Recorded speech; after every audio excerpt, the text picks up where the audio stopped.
Is the world on the brink of a potential Russia-NATO war? That's the question looming large in the minds of security experts around the globe. Recent incidents have only added fuel to the fire.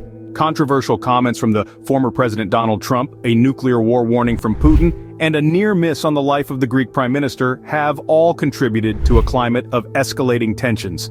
The immediate focal point for both Russia and NATO remains the ongoing conflict in Ukraine. This conflict has become a symbol of the broader tensions between the two powers.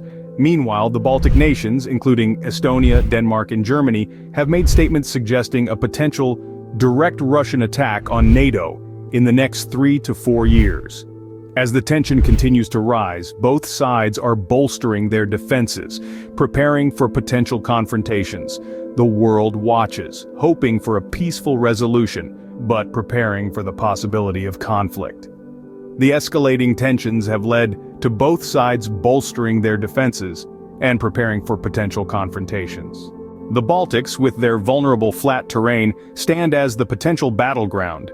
Let's take a closer look at a strategic choke point, the so-called Suwalki Gap. This strip of land, sandwiched between Poland and Lithuania, links Russia's military strongholds in Kaliningrad and Belarus with the Baltic states. It's seen as NATO's Achilles heel in the region, and in response, NATO has been beefing up defenses along its eastern flank since 2022. Baltic nations aren't sitting idle either. They're erecting anti-mobility defensive installations and implementing conscription, among other civil policies. Yet they argue that NATO's response isn't enough, sparking a heated debate in the West about the likelihood of a Russian invasion and the resources needed to brace for such an event. Looking back, before the Ukraine invasion, Russia held a strong military advantage in the Baltic Sea.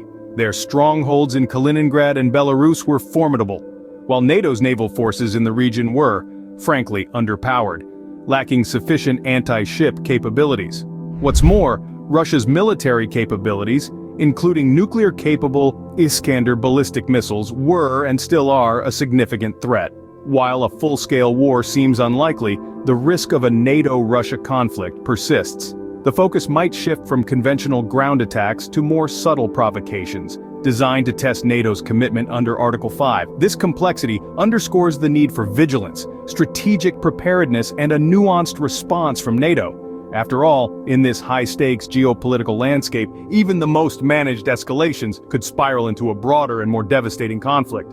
Could Russia opt for managed escalations to test the limits of NATO's Mutual Defense Clause, Article 5? That's a question that's been floating around diplomatic circles and security forums. Picture this: Russia employs plausible deniability tactics, like damaging undersea cables or energy pipelines. These actions introduce a haze of ambiguity around NATO's response under Article 5, potentially straining the alliance. Or, consider another scenario. Russia stakes a limited territorial claim on remote NATO territory. Think Svalbard in Norway or a slice of Lapland. On the surface, these regions may not seem worth going to war over, but that's the point. This strategy could exploit divisions within NATO, with some members reluctant to engage in a conflict over seemingly insignificant regions. The takeaway? Managed escalations, intended to apply pressure on NATO, could swiftly spiral into a broader and more devastating conflict. These potential strategies highlight the need for vigilance, unity, and strategic flexibility within the alliance. As the geopolitical landscape evolves, so must the strategies of nations. NATO's vigilance and strategic preparedness are critical in navigating this complex terrain, marked by potential unconventional provocations and managed escalations. These tactics, steeped in ambiguity, are designed to test NATO's resolve under Article 5. With the stakes this high, passive observation is not an option. Proactive engagement, informed strategy, and a strong, united front are paramount. In these uncertain times, a nuanced and robust response from NATO is not just desirable, but essential.